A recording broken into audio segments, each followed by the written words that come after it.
നമസ്കാരം, മലയാളത്തിലേക്ക് സ്വാഗതം. അടുത്ത കാലത്തായി നടന്ന ഏറ്റവും ശ്രദ്ധേയമായ ഒരു IPO ആയിരുന്നു ടാറ്റ ടെക്നോളജീസിന്റെ.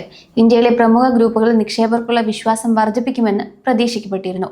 കരുത്തുറ്റ മാതൃ കമ്പനി, വ്യക്തമായ ബിസിനസ് മോഡൽ, വൻകിട സ്ഥാപനങ്ങളുടെ താൽപര്യം എന്നിവ ഈ IPOയുടെ പ്രത്യേകതയായിരുന്നു. ലിസ്റ്റിംഗ് വേളയിൽ മികച്ച നേട്ടം കൈവരിക്കാനും കമ്പനിക്കായി.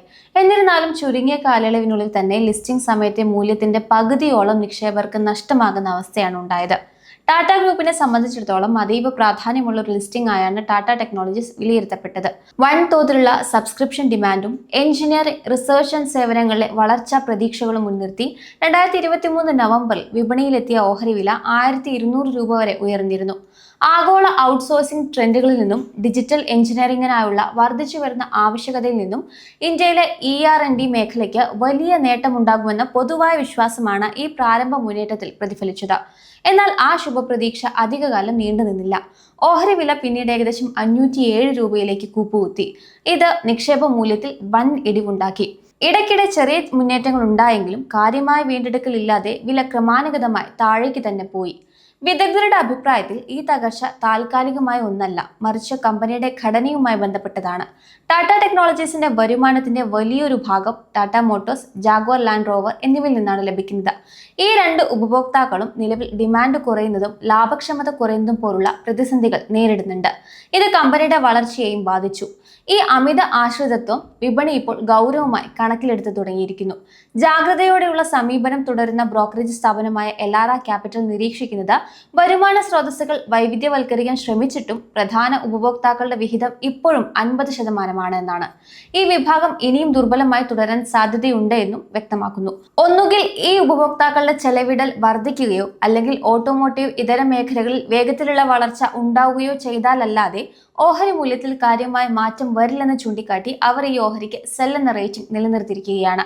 അതേസമയം വളർച്ചാ സാധ്യതയുള്ള എയ്റോസ്പേസ്, ഇൻഡസ്ട്രിയൽ, എഞ്ചിനീയറിംഗ് സേവനങ്ങളിലേക്ക് ടാറ്റ ടെക്നോളജീസ് തങ്ങളുടെ സാന്നിധ്യം വ്യാപിപ്പിക്കാൻ ശ്രമിക്കുന്നുണ്ട്. എങ്കിലും ആകെ വരുമാനത്തിന്റെ ഈ വിഭാഗങ്ങളുടെ വിഹിതം ഇപ്പോഴും കുറവാണ്.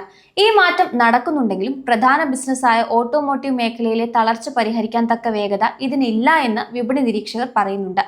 ഭൗമരാഷ്ട്രീയ സംഘർഷങ്ങൾ, ആഗോള സമ്പദ് വ്യവസ്ഥയിലെ അനിശ്ചിതത്വം, ഇലക്ട്രിക് വാഹനങ്ങളുടെ ഡിമാൻഡിലുണ്ടാകുന്ന ഏറ്റക്കുറച്ചിലുകൾ എന്നിവ കമ്പനി നേരിടുന്ന പ്രധാന വെല്ലുവിളികളാണ്. പ്രത്യേകിച്ച് മുൻനിര ഉപഭോക്താക്കളായ Tata Motors, Jaguar Land Rover എന്നിവയിൽ നിന്നുള്ള വരുമാനത്തിലുണ്ടായ കുറവും ഒരു സൈബർ സുരക്ഷാ വീഴ്ചയെ തുടർന്ന് പ്രവർത്തനങ്ങളിലുണ്ടായ തടസ്സങ്ങളും കമ്പനിയെ സാരമായി ബാധിച്ചു. ഈ റിസ്കുകളെ മറികടക്കാൻ കമ്പനി ശക്തമായ നടപടികൾ സ്വീകരിച്ചു വരുന്നുണ്ട്. പ്രധാന ഉപഭോക്താക്കളെ മാത്രം ആശ്രയിക്കുന്നത് കുറയ്ക്കുന്നതിനായി BMW, ഫോക്സ് വാഗൻ തുടങ്ങിയ ആഗോള കമ്പനികളുമായി പുതിയ കരാറുകളിൽ ഏർപ്പെടുകയും എയ്റോസ്പേസ് പോലുള്ള ഇതര മേഖലകളിൽ ശ്രദ്ധ കേന്ദ്രീകരിക്കുകയും ചെയ്യുന്നുണ്ട്. കൂടാതെ ആർട്ടിഫിഷ്യൽ ഇന്റലിജൻസ്, സോഫ്റ്റ്വെയർ അധിഷ്ഠിത വാഹനങ്ങൾ എന്നീ മേഖലകളിൽ കൂടുതൽ നിക്ഷേപം നടത്തുകയും ജർമ്മനിയിലെ ES ടെക് ഗ്രൂപ്പിനെ ഏറ്റെടുത്തതിലൂടെ യൂറോപ്യൻ വിപണിയിൽ സാന്നിധ്യം ശക്തമാക്കുകയും ചെയ്തിട്ടുണ്ട്. സൈബർ സുരക്ഷ ഉറപ്പാക്കാൻ അന്താരാഷ്ട്ര നിലവാരത്തിലുള്ള സർട്ടിഫിക്കേഷനുകൾ നേടുകയും പ്രതിഭകളെ വാർത്തെടുക്കാൻ വലിയ തോതിൽ പരിശീലന പരിപാടികൾ സംഘടിപ്പിക്കുകയും ചെയ്യുന്നതിലൂടെ ഭാവിയിലെ വെല്ലുവിളികളെ നേരിടാൻ കമ്പനി സജ്ജമാകുന്നു എന്നാണ് ഇൻവെസ്റ്റർ പ്രസന്റേഷനിൽ പറഞ്ഞിരിക്കുന്നത്. ടാറ്റ ടെക്നോളജീസിന്റെ പ്രധാന സാമ്പത്തിക സൂചകങ്ങൾ വിശകലനം ചെയ്യുമ്പോൾ സമ്മിശ്രമായ ഒരു ചിത്രമാണ് കാണാൻ സാധിക്കുന്നത്. കമ്പനിയുടെ വിപണി മൂല്യം 22,854 കോടി രൂപയാണ്. വ്യവസായ ശരാശരിയേക്കാൾ ഉയർന്ന PE അനുപാതം, ഉയർന്ന പ്രൈസ് ടു ബുക്ക് വാല്യൂ എന്നിവ ഓഹരിയുടെ മൂല്യം വിപണിയിൽ ഇപ്പോഴും കൂടുതലാണ് എന്ന് തന്നെ സൂചിപ്പിക്കുന്നു. എന്നാൽ കമ്പനിയുടെ വളർച്ചാ നിരക്കുകളിൽ വലിയ ഇടിവ് ദൃശ്യമാണ്. അറ്റാദായത്തിൽ മുൻ വർഷത്തെ അപേക്ഷിച്ച് 96% ഇടിവും വാർഷികാടിസ്ഥാനത്തിൽ 17% കുറവും രേഖപ്പെടുത്തിയിട്ടുണ്ട്. വരുമാന വളർച്ചയും പ്രവർത്തന ലാഭവും വ്യവസായ ശരാശരിയേക്കാൾ താഴെയാണ്. 18.9% എന്ന മികച്ച ROE നിലനിർത്താൻ കമ്പനിക്ക് സാധിക്കുന്നുണ്ടെങ്കിലും കമ്പനിയുടെ സാമ്പത്തിക കരുത്തളക്കുന്ന പിയോട്രോസ്കി സ്കോർ 4 മാത്രമാണ്. കൂടാതെ നിഫ്റ്റി 50 സൂചികയുമായി താരതമ്യം ചെയ്യുമ്പോൾ ഈ പാദത്തിൽ ഓഹരിയുടെ പ്രകടനം 9.6% നെഗറ്റീവാണ്. ഇത് നിക്ഷേപകർക്കിടയിലെ ആശങ്ക വർദ്ധിപ്പിക്കുന്നുണ്ട്. കമ്പനിക്ക് 247 കോടി രൂപയുടെ കടബാധ്യതയുണ്ടെങ്കിലും കടം ഓഹരി അനുപാതം അഥവാ ഡെപ്റ്റ് ടു ഇക്വിറ്റി റേഷ്യോ 0.07 മാത്രമാണ്. ഇത് വളരെ കുറഞ്ഞ സാമ്പത്തിക ബാധ്യതയാണ് സൂചിപ്പിക്കുന്നത്. നിക്ഷേപത്തിന്മേലുള്ള ലാഭക്ഷമത അളക്കുന്ന ROC 25% എന്ന മികച്ച നിലയിലാണ്. കമ്പനിയുടെ PE അനുപാതം 34 ടൈംസ് ആണ്. ഇത് ഇൻഡസ്ട്രി PEയേക്കാൾ അല്പം കൂടുതൽ തന്നെയാണ്. കമ്പനിയുടെ ഓഹരികളിൽ 55% പ്രൊമോട്ടർമാരുടെ പക്കലാണ്. കഴിഞ്ഞ 5 വർഷത്തെ കണക്കുകൾ പരിശോധിച്ചാൽ ലാഭത്തിൽ 21% വളർച്ചയും വിൽപ്പനയിൽ 12% വളർച്ചയുമാണ് കൈവരിച്ചിരിക്കുന്നത്. പ്രൈസ് ടു ബുക്ക് വാല്യൂ 6.45ഉം ഡിവിഡൻഡ് യീൽഡ് 1.48%. പലിശ തിരിച്ചടയ്ക്കാനുള്ള കമ്പനിയുടെ ശേഷി വ്യക്തമാക്കുന്ന ഇൻട്രസ്റ്റ് കവറേജ് റേഷ്യോ 40 എന്ന സുരക്ഷിതമായ നിലയിലാണ് തുടരുന്നത്. എന്നാൽ പെഗ് റേഷ്യോ 2.22 ആണ് എന്നത് ഓഹരി വില അതിന്റെ വളർച്ചാ നിരക്കിനേക്കാൾ കൂടുതലാണെന്ന സൂചന നൽകുന്നുണ്ട്. നിലവിൽ ഓഹരി വില ഏകദേശം 562 ടു 564 നിലവാരത്തിലാണ് തുടരുന്നത്. ഹ്രസ്വകാലത്തേക്ക് ഓഹരിയിൽ ഒരു ബെയറിഷ് അല്ലെങ്കിൽ തളർച്ചയുള്ള ട്രെൻഡ് തന്നെയാണ് കാണുന്നത്. പ്രധാന പ്രതിരോധം എന്ന് പറയുന്നത് 576 ടു 585 ആണ്.